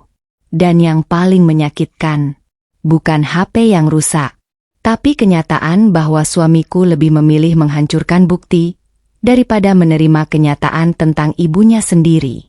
Aku menggigit bibir kuat-kuat sambil menahan tangis. Lalu akhirnya berkata lirih, "Segitu bencinya ya kamu sama aku." Reza langsung terlihat bersalah. Aku emosi. "Tapi kamu gak percaya aku." Suaraku pecah. "Aku istri kamu, Mas." Ibu langsung memegang dada lagi sambil berkata lemah, "Udah, jangan ribut gara-gara ibu." Dan seperti biasa, Reza langsung menoleh panik ke arah ibunya. Sedangkan aku kembali ditinggalkan di tengah rasa sakitku sendiri. Sejak malam itu hubungan kami benar-benar berubah. Aku jadi lebih banyak diam. Bukan karena marah, tapi karena lelah. Sangat lelah. Aku capek menjelaskan sesuatu yang tidak pernah benar-benar ingin didengar. Dan yang paling membuatku hancur, aku mulai kehilangan rasa aman pada suamiku sendiri. Beberapa hari kemudian tibalah hari ulang tahunku. Dulu sebelum menikah, ulang tahun selalu jadi hari spesial buatku. Ibuku pasti memasak mie goreng kesukaanku. Teman-temanku datang membawa kue sederhana. Dan aku selalu merasa dicintai. Tapi tahun itu, aku bangun dengan hati kosong. Bahkan sejak pagi tidak ada ucapan apapun dari Reza. Dia sibuk mengantar ibunya kontrol ke klinik. Sedangkan aku sendirian di rumah membereskan dapur. Aku sempat tersenyum pahit sendiri. Lucu ya. Hari ulang tahun sendiri pun aku masih kalah dengan drama sakit ibunya. Siangnya Reza akhirnya pulang sambil membawa kantong kecil. "Nak." Aku menoleh pelan. "Selamat ulang tahunnya." Aku tersenyum kecil. "Makasih." Dia terlihat canggung. Mungkin karena hubungan kami belum membaik sejak kejadian HP itu. Tapi jujur, aku tetap senang dia masih ingat. Aku pikir hari itu mungkin bisa sedikit membaik. Dan untuk pertama kalinya setelah sekian lama, aku mencoba lagi. Aku memasak makanan kesukaan Reza. Aku berdandan pelan di kamar. Aku bahkan membeli lilin kecil dan kue sederhana dari uang tabunganku sendiri. Bukan karena aku haus dirayakan. Aku cuma rindu suasana hangat bersama suamiku. Itu saja. Malamnya meja makan sudah rapi. Lampu ruang tamu sengaja kuredupkan sedikit supaya terasa lebih nyaman. Aku duduk menunggu Reza selesai mandi sambil memandangi kue kecil di meja. Dan ya Allah, saat itu aku benar-benar berharap malamku berjalan tenang. Tanpa drama, tanpa teriakan, tanpa suara ibu memanggil. Aku cuma ingin satu malam normal bersama suamiku sendiri. Saat Reza keluar kamar dan melihat meja makan, dia terlihat kaget. "Kamu nyiapin ini semua?" Aku tersenyum kecil. "Iya." Wajah Reza langsung melunak. Dan untuk beberapa detik, aku melihat suamiku yang dulu lagi. Dia mendekat pelan lalu menggenggam tanganku. Maafin aku ya. Air mataku hampir jatuh. Karena sudah lama sekali aku merindukan kelembutan itu. Aku mengangguk kecil. Tiup lilinnya yuk. Reza tersenyum tipis. Dan tepat saat dia mau duduk di depanku, tiba-tiba, brak, suara benda jatuh terdengar keras dari kamar ibu.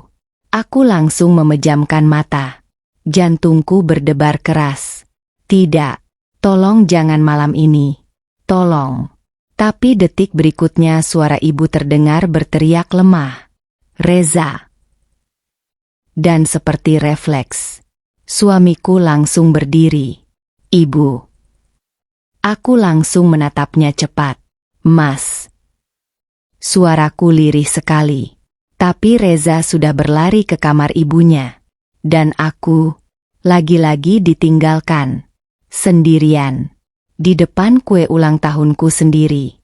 Beberapa menit kemudian aku mendengar suara panik dari kamar ibu. Napas ibu. Sesak. Tanganku mulai gemetar. Air mataku jatuh satu persatu. Karena semua ini terlalu mirip. Terlalu pas. Dan terlalu sering terjadi. Aku duduk pelan di kursi sambil melihat lilin kecil yang tadi kunyalakan perlahan meleleh sendiri. Tanpa sempat ditiup. Tanpa sempat dirayakan. Sama seperti perasaanku yang perlahan habis sendiri. Sekitar setengah jam kemudian Reza keluar kamar ibunya. Wajahnya panik. Nat, kayaknya ibu harus dibawa ke IGD. Aku langsung tertawa kecil. Bukan karena lucu. Tapi karena terlalu sakit. Dan untuk pertama kalinya, aku tidak bangkit membantu. Aku hanya duduk diam sambil menatap kue ulang tahunku. Reza terlihat bingung. Nat. Air mataku jatuh deras. Lalu akhirnya aku berkata pelan, kalimat yang selama ini terus kutahan sendirian. Aku capek kalah terus sama ibu kamu. Mas. Suasana langsung hening. Dan malam itu, ada sesuatu dalam diriku yang benar-benar mati. Aku memilih pergi. Aku capek kalah terus sama ibu kamu. Mas. Kalimat itu akhirnya keluar juga dari mulutku malam itu. Kalimat yang selama ini kutahan sendirian sambil pura-pura kuat. Dan setelah mengatakannya, aku justru merasa kosong. Sangat kosong. Reza berdiri di depan ruang makan dengan wajah tegang. Sedangkan aku masih duduk di depan kue ulang tahunku yang lilinnya sudah mati sendiri. Malam itu sunyi sekali. Tapi kesunyian itu terasa lebih menyakitkan daripada bentakan. Nat. Suara Reza pelan. Mungkin dia mulai sadar aku benar-benar hancur. Tapi jujur, saat itu aku sudah terlalu lelah untuk berharap dipahami. Aku menatap kue kecil di depanku sambil tersenyum pahit. Lucu ya. Aku cuma ingin satu malam bahagia bersama suamiku. Satu malam saja. Tapi bahkan itu pun terasa terlalu mewah buatku. Tiba-tiba suara ibu kembali terdengar dari kamar. Nak. Lemah. Pelan. Dan seperti biasa, Reza langsung refleks menoleh. Aku memejamkan mata kuat-kuat. Karena detik itu juga, aku tahu jawabannya. Aku selalu tahu jawabannya. Dan aku capek terus pura-pura tidak sadar. Aku ke kamar ibu dulu ya. Kalimat itu keluar pelan dari mulut Reza. Dan entah kenapa, malam itu aku tidak menangis lagi. Karena ternyata, kalau hati terlalu sering sakit, lama-lama dia mati rasa sendiri. Aku cuma mengangguk kecil. Tanpa bicara. Tanpa menahan. Tanpa memohon seperti biasanya. Reza terlihat ragu beberapa detik. Mungkin dia heran kenapa aku tidak bereaksi. Tapi akhirnya, dia tetap pergi ke kamar ibunya. Lagi. Dan aku ditinggalkan lagi. Lagi. Beberapa menit kemudian, aku duduk sendirian sambil melihat meja makan yang tadi kusiapkan dengan penuh harapan. Ayam kecap kesukaan Reza mulai dingin. Lilin ulang tahun tinggal lelehan kecil. Dan kue murah yang kubeli dari uang tabunganku sendiri terlihat menyedihkan di tengah meja. Air mataku akhirnya jatuh juga. Tapi kali ini berbeda. Bukan tangis marah. Bukan tangis kecewa. Melainkan tangis seseorang yang akhirnya menyerah. Aku benar-benar lelah. Lelah jadi perempuan yang selalu diminta mengerti. Lelah jadi istri yang harus terus mengalah. Lelah jadi orang yang terus kehilangan suaminya sedikit demi sedikit. Dan malam itu, aku sadar satu hal. Kalau aku tetap tinggal di rumah ini, aku akan hancur sepenuhnya. Aku berdiri pelan lalu masuk kamar. Tanganku gemetar saat membuka lemari. Dan tanpa banyak berpikir, aku mulai memasukkan baju ke koper. Satu persatu. Baju rumah. Mukena. Beberapa dokumen. Dan setiap lipatan pakaian terasa seperti potongan hatiku sendiri. Aku menangis diam-diam sambil terus berkemas. Karena jujur, aku tidak benar-benar ingin pergi. Aku masih mencintai Reza. Sangat. Tapi aku juga mulai sadar, cinta tidak cukup untuk bertahan kalau hati terus diinjak setiap hari. Saat aku sedang menutup koper, pintu kamar terbuka. Reza berdiri di sana dengan wajah kaget. Nadia. Tatapannya langsung turun ke koper di lantai. Dan wajahnya perlahan berubah panik. Kamu ngapain? Aku menarik napas panjang. Lalu akhirnya berkata pelan. Aku mau pulang ke rumah ibu. DG. Reza langsung mendekat cepat. Jangan bercanda. Aku serius. Air mataku jatuh lagi. Tolong jangan pergi sekarang. Aku tertawa kecil pahit. Lucu ya. Selama ini yang pergi terus sebenarnya dia. Pergi setiap kali ibunya memanggil. Pergi setiap kali aku butuh ditemani. Pergi setiap kali aku menangis. Aku menatapnya sambil menangis. Aku udah gak kuat, Mas. Wajah Reza langsung terlihat hancur. Nat, aku bisa jelasin. Apa yang mau dijelasin? Tangisku mulai pecah lagi. Setiap aku butuh kamu, kamu selalu milih ibu. Suasana kamar langsung sunyi. Dan untuk pertama kalinya, Reza tidak bisa menyangkal. Karena dia tahu itu benar. Aku mengusap air mata kasar-kasar.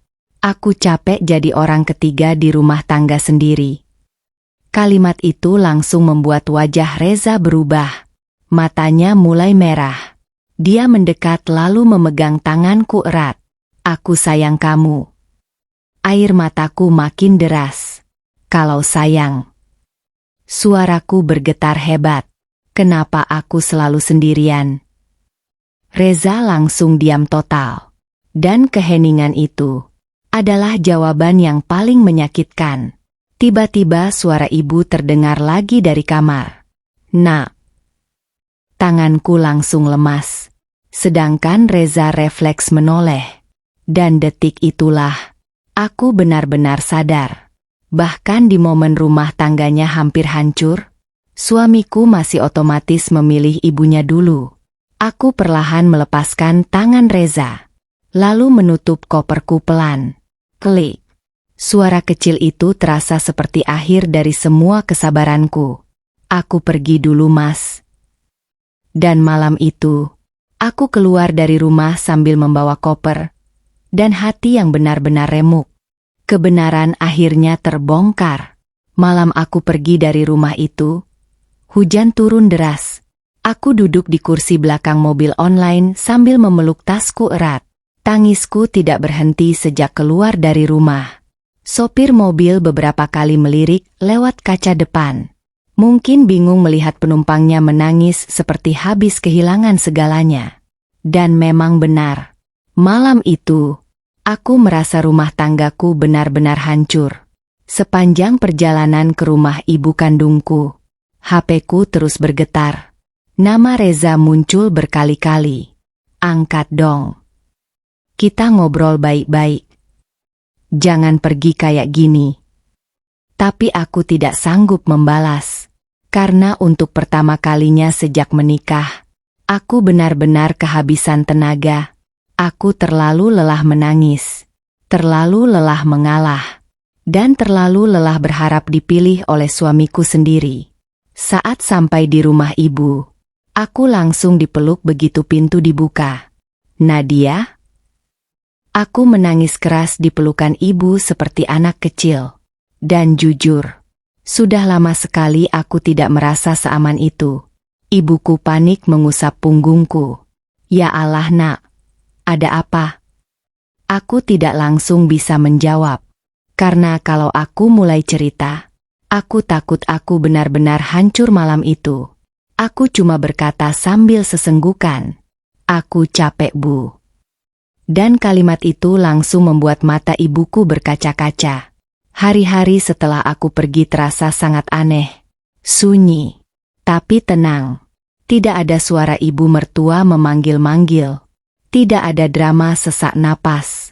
Tidak ada rasa takut setiap kali HP berbunyi. Untuk pertama kalinya setelah sekian lama, aku bisa tidur tanpa menangis. Tapi anehnya, justru ketenangan itu membuat dadaku makin sakit. Karena aku sadar, selama ini aku hidup dalam tekanan sampai lupa rasanya tenang. Reza terus menghubungiku setiap hari. Pagi, siang, malam. Kadang dia cuma mengirim pesan pendek. "Aku kangen." Kadang dia menelepon sampai belasan kali. Tapi aku belum siap bicara. Karena luka di hatiku masih terlalu segar. Dan jujur, aku takut luluh lagi.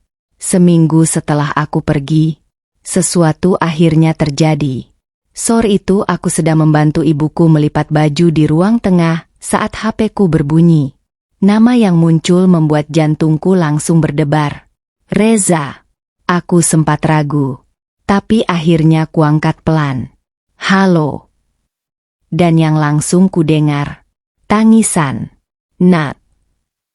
Suaranya hancur sekali. Aku langsung duduk tegak. "Mas." "Nadia." Dia menangis lebih keras. Aku salah. Dadaku langsung sesak lagi. Karena selama menikah, aku hampir tidak pernah mendengar suamiku menangis seperti itu. Ada apa? Beberapa detik sunyi. Lalu akhirnya Reza berkata sesuatu yang membuat tanganku dingin. "Semua omongan kamu benar." "DG." Napasaku tercekat. "Apa maksud kamu?" Suara Reza gemetar. Tetangga ibu tadi datang. Aku langsung diam. Dan detik berikutnya, dunia rasanya berhenti. Bulina cerita semuanya. Air mataku langsung jatuh. Tanganku gemetar memegang HP. Reza menangis sambil bicara terbata-bata. Dia bilang ibu sering cerita pura-pura sakit. Aku baru sadar semuanya. Dadaku terasa sesak sekali. Karena akhirnya kebenaran itu keluar juga. Tanpa aku paksa. Tanpa aku rekam lagi. Tanpa aku membela diri mati-matian. Reza terus menangis di telepon. "Aku jahat banget sama kamu. Aku gak percaya sama istri aku sendiri." Tangisku ikut pecah lagi. Karena selama ini, hanya itu yang sebenarnya kuinginkan. Suamiku membuka mata. "Aku pulang tadi." Suaranya makin hancur. Dan aku lihat ibu ketawa-ketawa sama tetangga. Aku memejamkan mata kuat-kuat. Air mataku jatuh makin deras. Karena aku tahu tepat bagaimana rasanya melihat itu. Melihat seseorang yang selalu terlihat lemah di depan anaknya, ternyata bisa tertawa santai saat anaknya tidak ada. Aku nanya baik-baik. Reza menarik napas berat. Dan ibu malah bilang, "Dia berhenti sebentar." Suaranya pecah. "Kalau ibu gak sakit-sakitan, nanti aku lebih cinta sama kamu." Aku langsung menangis tanpa suara. Dadaku sakit sekali. Bukan karena menang. Bukan karena akhirnya terbukti benar. Tapi karena aku tahu, Suamiku pasti hancur malam itu. Karena tidak ada luka yang lebih sakit daripada sadar selama ini dimanipulasi oleh ibu sendiri. Nadia. Suaranya lirih sekali. Maafin aku. Aku menggigit bibir kuat-kuat. Karena sebagian diriku ingin langsung memaafkan. Tapi bagian lain dalam hatiku masih penuh luka. Aku percaya kamu, Mas. Tangisku pecah lagi. Dari dulu aku cuma pengen kamu percaya sama aku juga. Suasana telepon langsung sunyi. Dan untuk pertama kalinya, aku mendengar laki-laki itu menangis seperti anak kecil. Karena akhirnya, dia sadar rumah tangganya hampir hancur bukan karena istrinya jahat, tapi karena dia terlalu takut kehilangan ibunya. Sampai melukai perempuan yang mencintainya sepenuh hati. Ibu akhirnya menangis. Setelah telepon malam itu, aku tidak bisa tidur sama sekali. Suara tangisan Reza terus terngiang di telingaku. Aku salah. Dan jujur, mendengar laki-laki yang kucintai hancur seperti itu justru membuat hatiku ikut sakit. Karena seburuk apapun semuanya, aku masih mencintainya. Sangat.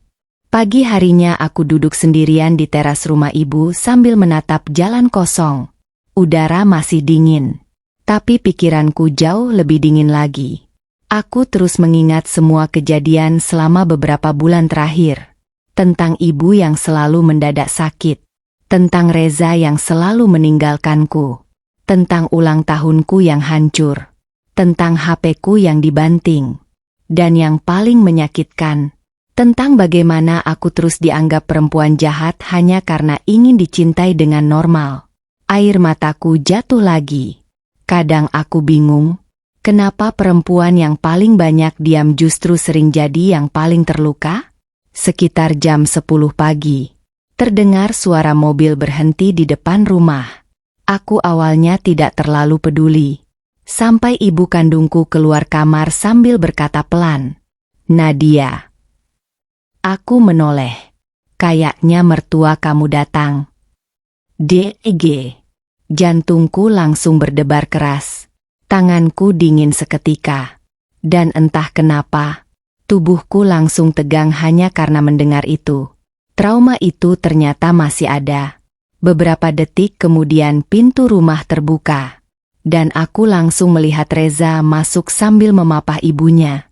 Wajah ibu terlihat pucat. Tapi kali ini berbeda. Bukan pucat karena drama, melainkan pucat karena malu. Suasana rumah langsung terasa berat. Aku berdiri pelan sambil menggenggam bajuku erat-erat. Sedangkan ibu terus menunduk. Tidak seperti biasanya. Tidak ada tatapan tajam. Tidak ada suara tinggi. Tidak ada drama sesak napas. Dan justru itu yang membuat suasana terasa makin aneh. Reza menatapku dengan mata merah. Sepertinya dia juga habis menangis lagi. "Nat." Suaranya lirih sekali. Aku tidak menjawab. Karena dadaku sudah terlalu penuh. Dan untuk beberapa detik, tidak ada yang bicara. Sampai akhirnya, ibu perlahan duduk di sofa lalu berkata pelan, "Nadia, duduk." Tanganku makin dingin. Tapi aku tetap duduk perlahan di depan beliau. Dan sumpah, aku tidak pernah menyangka akan melihat ibu semembungkuk itu. Suasana sunyi beberapa saat. Sampai akhirnya, ibu mulai menangis. Pelan. Lalu semakin keras. Aku langsung membeku. Karena selama ini, aku selalu melihat beliau menangis untuk mendapatkan perhatian. Tapi kali ini berbeda. Tangisan itu terdengar benar-benar hancur. Aku salah. Dadaku langsung sesak. Air mataku mulai menggenang lagi. Ibu menutup wajahnya dengan kedua tangan. Aku terlalu takut kehilangan anakku. Suaranya gemetar hebat. Sejak ayahnya meninggal, aku cuma punya Reza. Tangisku ikut jatuh. Karena untuk pertama kalinya, aku melihat sisi lain dari ibu. Sisi seorang perempuan tua yang ketakutan sendirian. Beliau menangis sambil berkata terbata-bata. Waktu Reza nikah, aku takut dia gak butuh aku lagi. Aku takut ditinggal sendiri. Dadaku terasa nyeri sekali.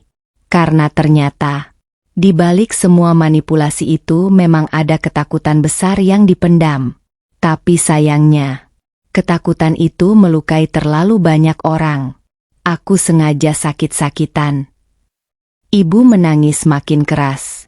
Biar Reza tetap dekat sama aku. Air mataku langsung jatuh makin deras. Sedangkan Reza duduk menunduk sambil menangis diam-diam. Dan jujur, melihat ibu dan anak itu sama-sama hancur membuat hatiku ikut remuk. Tapi luka yang mereka berikan padaku juga nyata. Sangat nyata. Tiba-tiba ibu menatapku langsung. Dan untuk pertama kalinya sejak aku menikah, aku melihat penyesalan di mata beliau.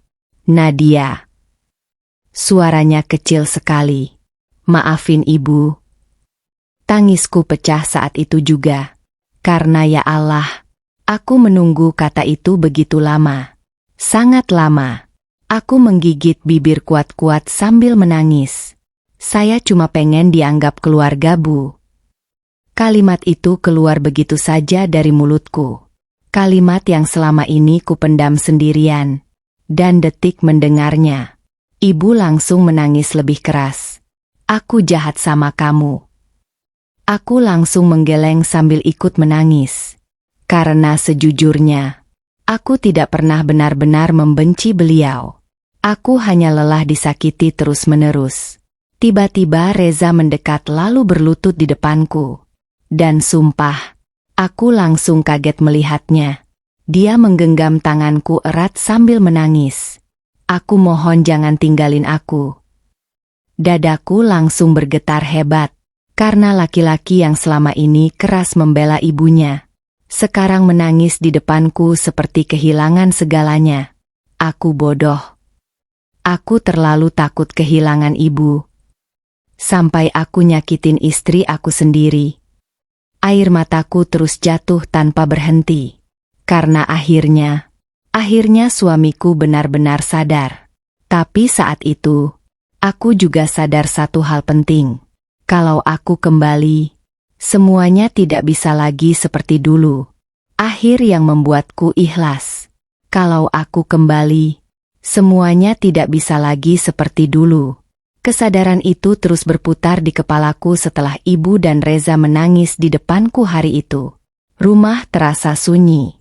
Hanya suara isak tangis pelan yang sesekali terdengar. Aku menatap Reza yang masih berlutut sambil memegang tanganku erat. Matanya merah. Wajahnya penuh penyesalan. Dan untuk pertama kalinya sejak menikah, aku benar-benar melihat laki-laki itu takut kehilangan aku. Nadia. Suaranya serak karena terlalu banyak menangis. Aku janji bakal berubah. Air mataku jatuh lagi. Karena dulu, kalimat itu mungkin akan langsung membuatku luluh. Tapi sekarang berbeda. Lukaku terlalu dalam untuk sembuh hanya dengan janji. Aku menarik napas panjang lalu berkata pelan. Mas, aku gak bisa balik ke rumah itu. DG. Reza langsung membeku. Sedangkan ibu perlahan mengangkat wajahnya. Aku menggenggam tangan sendiri kuat-kuat supaya tidak goyah. Aku udah terlalu capek. Suaraku mulai bergetar lagi. Aku takut kalau aku balik, aku bakal hancur lagi pelan-pelan. Tangisku pecah. Karena jujur, itulah ketakutan terbesar dalam hatiku. Aku takut kembali jadi perempuan yang menangis diam-diam tiap malam. Takut kembali merasa sendirian di rumah tangga sendiri. Takut kembali kalah setiap kali ibu memanggil. Reza buru-buru menggeleng. Enggak, Nat. Aku bakal bela kamu. Air mataku makin deras. Karena kalimat itu akhirnya keluar juga. Kalimat yang selama ini paling ingin ku dengar. Tapi sayangnya, aku mendengarnya setelah semuanya hampir terlambat. Aku menatap Reza lama sekali. Lalu akhirnya berkata pelan. Kalau kamu benar sayang sama aku, nikahilah aku sekali lagi. Wajah Reza langsung bingung. Maksud kamu? Aku menarik napas panjang. Kita tinggal sendiri. Suasana langsung hening. Aku bisa melihat wajah ibu berubah. Dan jujur, aku takut beliau marah lagi. Tapi kali ini, aku tidak mau mundur. Aku sudah terlalu lama diam. Ibu gak akan ikut campur lagi. Suara ibu kecil sekali. Aku langsung menoleh pelan. Beliau menatapku dengan mata sembab. Bukan soal ikut campur aja, Bu. Tangisku jatuh lagi. Saya cuma pengen punya rumah tangga yang tenang. Suasana langsung sunyi. Dan untuk pertama kalinya, tidak ada yang memotong ucapanku. Aku melanjutkan sambil menangis. Saya gak pernah mau rebut Reza dari ibu. Saya cuma pengen jadi istrinya. Kalimat itu langsung membuat ibu kembali menangis. Karena akhirnya, semua isi hatiku keluar tanpa kutahan lagi. Beberapa menit kemudian, hal yang tidak pernah kubayangkan akhirnya terjadi. Ibu menggenggam tanganku pelan. Tangannya dingin dan gemetar. Nadia. Suaranya lirih sekali. Bawa Reza pergi. Aku langsung membeku. Air mataku jatuh makin deras. Sedangkan Reza langsung menoleh cepat. Ma. Ibu tersenyum kecil sambil menangis. Ibu harus belajar ikhlas. Dadaku langsung terasa sesak. Karena jujur, kalimat itu terasa sangat menyakitkan sekaligus melegakan. Beliau mengusap tanganku pelan. Selama ini ibu terlalu takut sendirian. Tapi ibu gak sadar. Ibu hampir menghancurkan rumah tangga anak ibu sendiri. Tangisku pecah lagi. Dan saat itu, untuk pertama kalinya sejak menikah, aku benar-benar merasa dianggap ada. 2 bulan kemudian, aku dan Reza pindah ke kontrakan kecil sederhana. Tidak besar. Dindingnya masih setengah lembab. Dapurnya sempit. Dan kalau hujan deras, atapnya bocor sedikit di ruang tamu. Tapi anehnya, aku justru merasa jauh lebih bahagia. Karena untuk pertama kalinya, aku bisa bernapas lega di rumahku sendiri. Tidak ada suara pura-pura sesak. Tidak ada drama mendadak sakit. Tidak ada rasa takut setiap kali aku tertawa bersama suamiku. Dan yang paling membuatku haru, Reza benar-benar berubah. Sekarang dia sering membantuku masak. Kadang malah dia yang mencuci piring. Kalau aku diam terlalu lama, dia langsung bertanya, "Kamu kepikiran apa?" Hal kecil seperti itu dulu sangat kurindukan. Dan setiap kali aku terlihat sedih, dia selalu memelukku sambil berkata pelan, "Maafin aku ya." Kalimat sederhana itu selalu membuat mataku panas. Karena ternyata, yang paling dibutuhkan seorang istri bukan rumah mewah, bukan uang banyak, tapi perasaan bahwa dirinya dipilih dan dilindungi. Hubungan kami dengan ibu juga perlahan membaik. Memang tidak langsung dekat. Masih ada canggung. Masih ada luka yang belum sepenuhnya hilang. Tapi setidaknya, sekarang semuanya lebih sehat. Ibu mulai ikut pengajian. Mulai punya kesibukan sendiri. Dan yang paling penting, beliau mulai belajar melepaskan anak laki-lakinya. Suatu sore ibu datang ke kontrakan kami membawa sayur sop buatan sendiri. Beliau melihat rumah kecil kami lama sekali. Lalu berkata pelan sambil tersenyum tipis. "Ternyata kalian bisa bahagia ya meski tinggal sederhana." Aku langsung tersenyum sambil menahan air mata. "Yang penting tenang, Bu." Ibu langsung diam. Lalu perlahan mengangguk. Dan saat itulah, aku sadar. Kadang rumah tangga tidak hancur karena kurang cinta. Tapi karena terlalu banyak rasa takut kehilangan. Malam itu aku duduk di teras kontrakan sambil melihat hujan turun. Reza memelukku dari samping. Hangat. Dan untuk pertama kalinya sejak menikah, pelukan itu benar-benar terasa seperti rumah. Aku menatap langit sambil tersenyum kecil. Karena akhirnya aku mengerti, menjadi istri sabar bukan berarti harus diam saat hatinya dihancurkan. Dan menjadi ibu yang sayang anak, bukan berarti berhak mengendalikan hidup anaknya selamanya. Kadang, cinta juga harus belajar melepaskan.